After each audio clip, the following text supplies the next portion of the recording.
so grateful to be here and so humbled by the company that I'm in. I've had the opportunity to travel, in Pennsylvania and Maine and New Hampshire, Ohio. Gosh, we've been everywhere, and I've been with these incredible ladies behind me and some other ladies.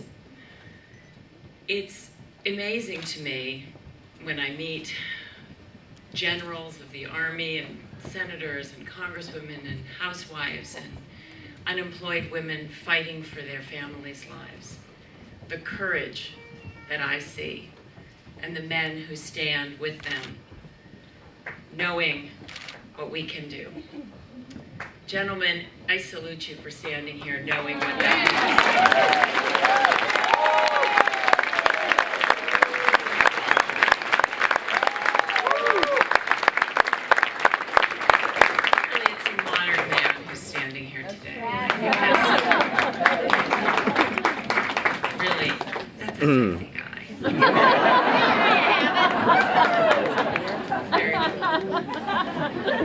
It is, it's a different thing that makes a man sexy today.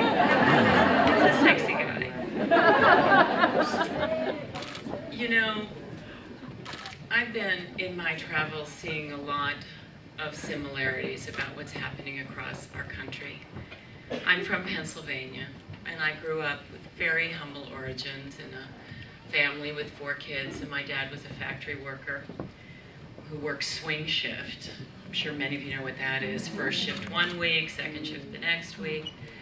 My dad went to night school to get his business together. And my mom went back to night school to get her high school diploma and graduated with my class.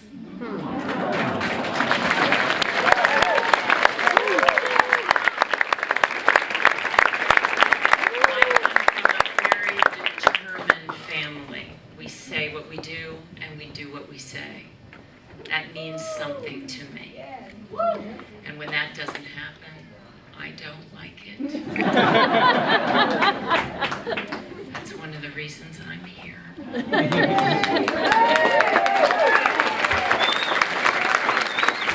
took my son back east and stayed with my folks a couple weeks ago. Went down to the local Rite Aid to pick up my mom's prescription. Shocking. Just shocking. And that's not okay with me. I drove away from the Rite Aid through the parking lot and saw an awful lot of cars with yellow ribbons on the side. A lot of trees through these towns with yellow ribbons tied around them. Porch posts with yellow ribbons tied around them. And I know a lot of those kids are over there because they signed up for the armed services because that was the only way they could get an education. Okay. Okay. Shouldn't we have their backs? Yes. Ladies and gentlemen, shouldn't we have their backs? Yes.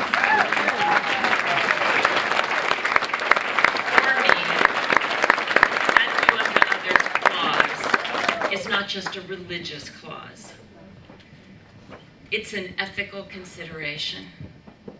If our president drives around in an armored car, and then we ask our soldiers to go to war for us, I'm telling you, I want them to be armored. I need that.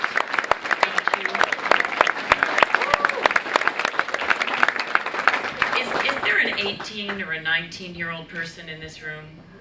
Raise your hand if you're 18 or 19 years old. Is there an 18 or 19-year-old fella? Can you walk forward if you're 18? Can you just walk forward so I can see you? Would you help me with this?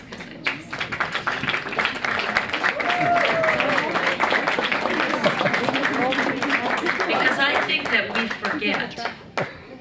I think that we forget. What's your name? Heidi. I think whose best friend is in Iraq. And I think that we forget that this is what a soldier looks like. I think that we forget that we ask like Heidi's best friend to take it for 2 rounds and 3 rounds, to be shot at over and over again, and to be brave. I think we forget that we ask someone like Heidi, and to be standing there scared, not armored, 20% of our soldiers not insured, 1,100 dead, 6,000 injured, many of them amputees, not there when their children are born. I think we forget what we're asking of these soldiers as a reaction, not as a thoughtful response. I think we have forgotten that this is what a soldier looks like.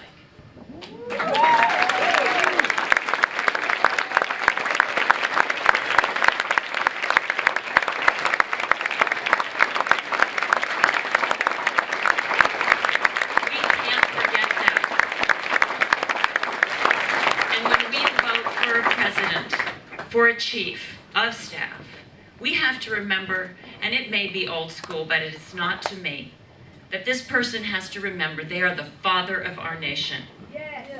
I don't take that lightly. All of us have to remember that.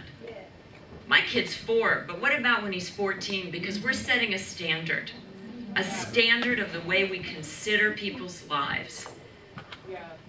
John Kerry remembers that. You may have heard him at the debates. He says, our kids.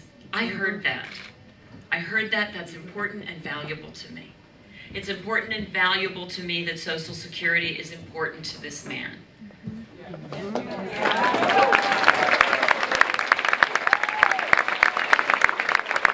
you to know that I am in the 1% that got the tax break. I don't think it's that funny. I think it's embarrassing and appalling, and I'm sorry. I'm sorry because I didn't need it. And you did, and it's not okay, and it's not funny, and I'm not a friend to our president.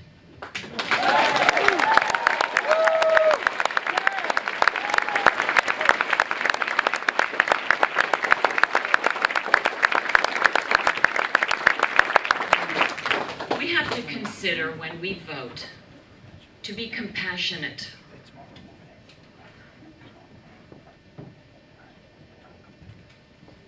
To be thoughtful.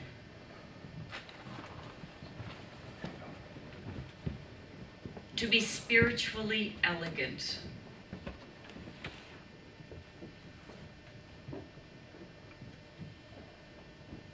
People's lives depend on it. Our futures depend on it. The dignity of our employed families depend on it. Somehow I think that's why women have become the majority. We are 54% of the population. For the first time in American history, the right to choose has a new meaning. We, ladies, have the right to choose the President of the United States.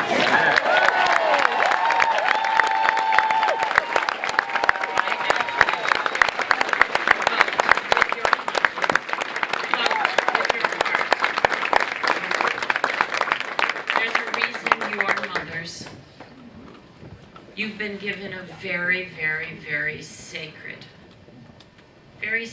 job. Please consider it thoughtfully. Thank you.